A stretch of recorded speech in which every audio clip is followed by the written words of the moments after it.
Hello, Year 3, Mr. Bayford here for Thursday's maths lesson. I know how to interpret and collect data. Do you? Do you? Because the first question, the first introduction task is Mr. Bayford, I bought a pack of Smarties. Inside my Smartie container, there were lots of different colours. So, how can I record what colours there were? I'm not going to tell you what they were, but I just want to ask you, and I want you to write down what you could do to collect the data. So pause now, have a think. Okay, welcome back. I wonder if you came up with the same ideas as I did. Okay, so I could have done a tally chart, and this is an example of a tally chart where I could have put the colours of the Smarties down and tallied them up and counted them out and made it as a tally chart. I could have used a pictogram that we've used before, put the Smartie colours, and instead of doing red apples like this one, I could have done blue Smarties and pink Smarties and brown Smarties. I could have done it that way as well. So a pictogram would have worked nicely as well. Don't forget your key. And finally, I could have done a bar graph, couldn't I? Where I could have done the colors down one side and the amount along the bottom as well, just like this example of a bar graph is. So I am going to tell you how many there were. I have counted them out already, and I am showing you in a tally chart. So as I said, I put the color in one column, and the column next to it as well, I put how many there are. Um, I'm just going to pause here. Could you please tell me with numbers? So I might add another column here. Can you tell me the total in a number next to each colour so we can access these numbers quicker, please? So I'll start with the first one with you. 3. So pause now, please. Okay, well done. Um, that should be all filled out for you. I've actually gone and done mine up here so I can see. But the answers were 3, 9, 7, 6, 4, 8, 3, and 2. Now, at this part, we are going to be making our very own bar graph. So hopefully you have got a squared piece of paper in front of you. This piece of paper needs to be, or it needs to have at least maybe 20 squares up and 20 squares along, because I'm looking over here and there's quite a lot of variety, isn't there? So we need to make sure we get that right. So this is almost going to be a my turn, your turn, but I'm going to show you how we can create our very own bar graph. I haven't got a ruler, but I hope you've got one ready with pencil and a rubber, because there will be mistakes.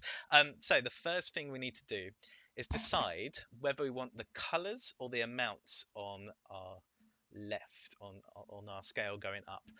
I think because there's quite a lot here, I think we're going to have the colours down here. Now, we have 1, 2, 3, 4, 5, 6, sorry, 1, 2, 3, 4, 5, 6, 7, 8 colours, 8 colours. But remember, in a bar graph, we need to leave a line as well. So 8 add 8 is 16. So let's just make sure that's correct. Blue line, so it's 2, 3, 4, 5, 6, 7, 8, 9, 10, 11, 12, 13, 14, 15. Well, it turns out we only actually need 15. So I'm going to start, well, it's probably best to start around closer towards this side of the paper, just in case we need to branch out. We only need to go up to 9 with that, so I'm not too worried about getting up to here, but we need 15 lines. So let's go from here. So 1, 2, 3, 4, 5, 6, 7, 8, 9, 10, 12, 13, 14, 15. Lovely. And we only actually need 9 along, if we're going up in ones, that is. Now, can we go up in twos? Not really. It would be really tricky to do that there with a 3 and also a 7, 5s. No, so we will go up in ones, where it'll be 1, 2, 3, 4, 5, 6, 7, 8, 9. Lovely. Okay, I'm just going to pause. Um, because what I'm going to do, well, I'll show you the first part actually, and you can do it yourself in the meantime. I'm going to start with um, blue. Blue is going to go up here, and this one is going to be representing the blues. And then remember to please misalign, and then go on to pink, misalign, orange, all the way down. Now here, um, I can't quite, or I'll show you why. The little lines would be here for me. So I'm going to carry on doing that to show you where these digits go. So that would obviously be 0. We don't necessarily need to do 0, but this one would be 1. Up to this line would be 2, and up to the next line would be 3. And let me just show you. Blue is actually 3. So let's do this one now. And if you're confident, you can go off and do it yourself. That's no problem. But let me show you how I would do this one. So I'm going to do a nice blue one. So 3. Because we're going up in ones, I can actually count along here. 1, 2, 3. This would be the line of the 3. Now, I would say do it in pencil first and then get creative as soon as you're absolutely sure. If I was to use my ruler and go all the way down like this, I can see, yes, that is matching 3. I could then colour it in. So, could you carry this on with the pink, the orange, remember misalign pink, misalign orange, all the way down, fill this all the way to the 9, and see if you come up with the same thing as I do. So, pause now, please. Welcome back. I actually really enjoy making these, and you can see why, because it just visually looks great, and also you can tell the data straight away. What's the most popular, what's the least popular. Have you worked it out? By looking at this graph, you can see that pink with 9 is the most popular color that I got, and purple is the least popular, or I had the least amount rather, in my Smarty container. I only went up to 9. I hope you did as well, noticing that actually we don't need to go any further than 9. Maybe going up to 10 would have been fine as well.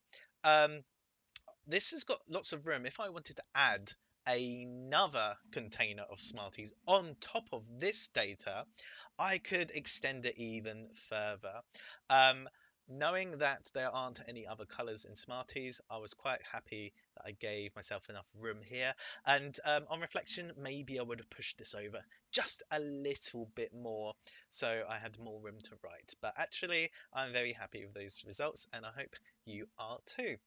Moving on to the independent practice, I would like you to collect data about anything that you like that has variety. For example, your favourite school dinners, your favourite author, your favourite lessons. Now, if you're at home, if you're a home learner, then you've got lots of options that you could do as well. For example, you could get your own Smarties if you ask your parents nicely. If not, don't worry, you can message and talk to family and friends to get their opinions or their favorite somethings. You could also go for a walk and find data and collect data that way, maybe on cars that you pass or flowers that you see. But ask yourself, why would this collection, this data collection, be useful? What is it going to show? So I recommend tally charts or pictograms to start off with. Bring your evidence and your data back, and then design your very own bar graph, just like we did with my Smarties. And there is a challenge to construct a bar graph with a scale of more than 1. So well, we went up in ones, didn't we? Because there wasn't too much point going up in twos. It wouldn't quite make sense. But the additional challenge today is, can you go up in different increments, such as 2 or 5 or even 10? So thank you very much. Well done for a great week of maths, and I will see you soon.